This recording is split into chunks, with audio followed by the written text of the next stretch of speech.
Breaking news చూస్తున్నారు. చిత్తూరులోని కుప్పంలో దారుణం చోటు చేసుకుంది. అప్పు తీర్చలేదని ఒక మహిళను చెట్టుకు కట్టేసి వేధించాడు ఒక వడ్డీ వ్యాపారి. అయితే ఆ కుప్పంలో ఈ దారుణం చోటు చేసుకుంది. తన భర్త ఒక వడ్డీ వ్యాపారి దగ్గర 80,000 రూపాయలు అప్పు తీసుకున్నాడు. అయితే అప్పు తీర్చలేక భార్య పిల్లలను వదిలేసి ఆ భర్త ఎటో వెళ్ళిపోయాడు. దీంతో తన అప్పు తీర్చాలంటూ కూడా వేధింపులకు గురి చేస్తున్నాడు ఆ వడ్డీ వ్యాపారి. దీంతో వాళ్ళు కూలి పని చేసి ప్రతిరోజు కూడా ప్రతి నెల కూడా ఎంతో కొంత అప్పు తీరుస్తూ వస్తున్నారు. అయితే టైంకి డబ్బులు ఇవ్వట్లేదంటూ కూడా ఆ వడ్డీ వ్యాపారి ఒక మహిళను చెట్టుకు కట్టేసి దారుణంగా వేధించాడు. అయితే ఈ ఘటన వెంటనే పోలీసుల దృష్టికి రాగానే పోలీసులు అక్కడ చేరుకుని ఆ వడ్డీ వ్యాపారిని కూడా అరెస్ట్ చేశారు. అయితే చిత్తూరు జిల్లా కుప్పంలో దారుణం చోటు చేసుకుంది. నారాయణపురంలో అప్పు తీర్చలేదని మహిళను చెట్టుకు కట్టేశాడు వడ్డీ వ్యాపారి. మణికన్నప్ప దగ్గర 80,000 రూపాయల అప్పు చేశాడు తిమ్మరాయప్ప. అయితే అప్పు తీర్చలేక భార్య బిడ్డలను వదిలేసి భర్త ఎక్కడో పరారైపోయాడు. దీంతో అప్పు తీర్చాలంటూ భార్య శిరీషకు వేధింపులకు గురి చేశాడు ఆ వడ్డీ వ్యాపారి మునికన్నప్ప.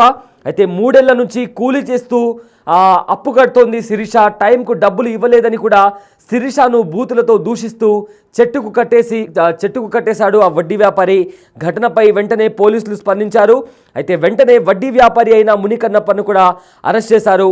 అయితే BNS 341, 323, 324, 506, 34 IPC సెక్షన్ల కింద కూడా కేసు ఫైల్ చేసి దర్యాప్తు కూడా కొనసాగిస్తున్నారు. బిగ్ స్క్రీన్ పైన కూడా ఆ ఘటనకి సంబంధించిన దృశ్యాలు కూడా మనం చూడొచ్చు.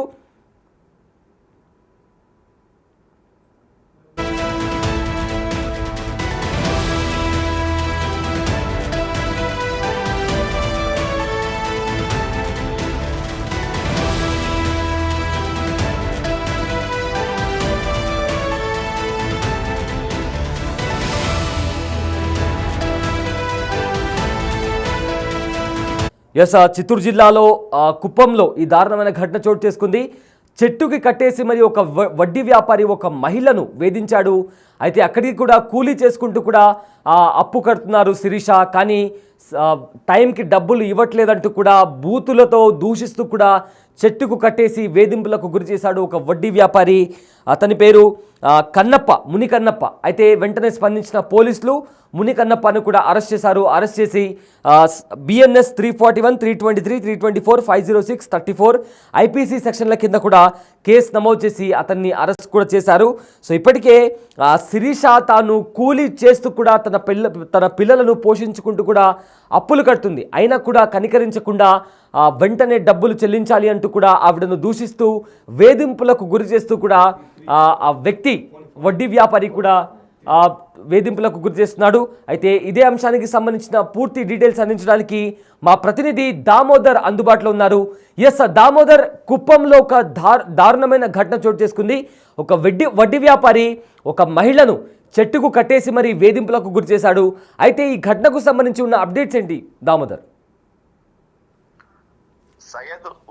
చిత్తూరు జిల్లా కుప్పం నియోజకవర్గంలోని నారాయణపురంలో దారుణం చోటు చేసుకుంది. నిన్న శిరీష్ అనే మహిళ రెవెన్యూ కార్యాలయానికి స్టడీ సర్టిఫికెట్స్ కోసం వెళ్ళి తిరిగి వస్తున్న సమయంలో ఆమెకు ఏదైతే ఆమె భర్త నరసింహులు గతంలో 3 సంవత్సరాల క్రితం మునికన్నప్ప అనే వ్యక్తి దగ్గర 80,000 రూపాయలు అప్పుగా తీసుకున్నాడు. ఆ అప్పు తిరిగి చెల్లించకుండా అతను అజ్ఞాతంలోకి వెళ్ళిపోయాడు. ఈమె కూడా వేరే గ్రామంలోకి వెళ్ళి ఉపాధి పనులు పొందుతుంది. అయితే ప్రస్తుతానికి సంబంధించి ఏదైతే స్కూల్స్ ఓపెన్ కావడంతో దానికి సంబంధించి క్యాస్ట్ సర్టిఫికెట్, ఇన్కమ్ సర్టిఫికెట్ కోసం వచ్చిన ఆమెను గుర్తించిన మునికన్నప్ప ఆమెను పట్టుకొని చెట్టుకు కట్టివేసి తన డబ్బులు ఇస్తావా లేదా నీ భర్తకు ఫోన్ చేయంటూ వీడియో కాల్ ద్వారా భర్తకు ఫోన్ చేయించాడు. ఈ ఘటన చూసిన వారు కొంతమంది ఈ విషయాన్ని పోలీసులకు వెంటనే సమాచారం ఇవ్వడంతో అక్కడికి వచ్చిన పోలీసులు అతన్ని ఏదైతే మునికన్నప్పతో పాటు మరో 4గురిని అదుపులోకి తీసుకుని కుప్పం ప్రభుత్వ ఆసుపత్రిలో చికిత్స పొందుతుంది. సుమారు గంట పాటు ఆమెను చెట్టుకు కట్టివేసి బూతులు తిట్టి ఇష్టానుసారం మాట్లాడినట్లు స్థానికులు చెప్తున్నారు. దీనికి సంబంధించి పోలీసులు వెంటనే సీరియస్ గా రియాక్ట్ అయ్యారు. వెంటనే దీనికి మొత్తం మీద ఆ 4గురిని అదుపులోకి తీసుకున్నారు. ఈ రోజు వారిని రిమాండ్ కి తరలించే అవకాశం ఉంది. మొత్తం మీద అయితే సభ్య సమాజం తలదించుకునే విధంగా మునికన్నప్ప వ్యవహరించాడు. దీనికి సంబంధించి అతనిపైన కఠినంగా చర్యలు తీసుకుంటున్నామని పోలీసులు అంటున్నారు. మరోవైపు ఏదైతే ఆ అప్పు తీసుకొని పరారైన భర్త గురించి ఆలోచించాలి కానీ ఆమెను ఈ విధంగా కట్టివేయడం ఏమిటంటూ కూడా వారు అంటున్నారు. మొత్తం మీద ఈ ఘటన అటు కుప్పంతో పాటు జిల్లా వ్యాప్తంగా సంచలనం కలిగించిందని చెప్పవచ్చు. నిన్న జరిగిన ఈ ఘటన రాత్రి ఆలస్యంగా వెలుగులోకి చూసింది. అయితే శిరీష చెప్తున్నది ఏమంటే తన భర్త 3 సంవత్సరాల క్రితం ఈ అప్పు తీసుకున్నది నిజమే కానీ తన భర్త ఇప్పు తీసుకుని వీటితో పాటు మరికొన్ని అప్పులు చేసి అజ్ఞాతంలోకి వెళ్ళిపోయాడు. అప్పటి నుంచి తనకు అతనితో సంబంధం లేవని చెప్తుంది. అయితే మునికన్నప్ప ఆమె భర్త అతను కలిసే ఉన్నారు. ఇప్పుడు వీరిద్దరు గ్రామంలో లేరు. కేవలం ఈ రోజు సర్టిఫికెట్స్ కోసం వచ్చినందువల్ల తాను వారిని గుర్తించగలిగినని చెప్పినట్లు సమాచారం. అయితే గుర్తించగలిగిన వ్యక్తి ఆమె భర్త ఆచూకు తెలుసుకుని అప్పులు వసూలు చేసుకోవాలి, లేకపోతే లీగల్ గా బ్యాంకుల ద్వారా ఏదైతే కోర్టుకు వెళ్ళడం గానీ ఇతరత్ర కారణాల వల్ల అప్పును వసూలు చేసుకోవాలి గానీ ఈ విధంగా ఆమెను కట్టివేయడం ఏంది అంటూ కూడా తీవ్రంగా ఆగ్రహం వ్యక్తం చేస్తున్నారు. మొత్తం మీద ఈ ఘటనకు సంబంధించి సీఎంఓ కార్యాలయం కూడా సీరియస్ గా స్పందించినట్టు తెలుస్తుంది. వెంటనే నిందితుడిపై కఠినంగా చర్యలు తీసుకోమని ఆదేశాలు జారీ చేసినట్లు తెలుస్తుంది. Syed. Yes sir, thank you Damodar, thanks for the update. So Chittoor జిల్లాలోని కుప్పంలో దారుణం చోటు చేసుకుంది. ఏదైతే వడ్డీ వ్యాపారి ముని కన్నప్ప అనే వడ్డీ వ్యాపారి ఒక మహిళను అప్పు తీర్చాలంటూ కూడా ఆవిడ రోడ్డు పైన వెళ్తున్న టైంలో ఆవిడను చెట్టుకు కట్టేసి కూడా బూతులు తిడుతూ కూడా దూషించాడు. అదేవిధంగా తన భర్త చేసిన అప్పు, ఎవరైతే తన శిరీష వాళ్ళ భర్త ఉన్నారో అతను అప్పు చేసి ఎక్కడికో వెళ్ళిపోయాడు. అప్పటి నుంచి శిరీషకి ఇంకా తన భర్తతో ఎలాంటి సంబంధం లేదు అంటూ కూడా శిరీష కూడా చెప్తుంది.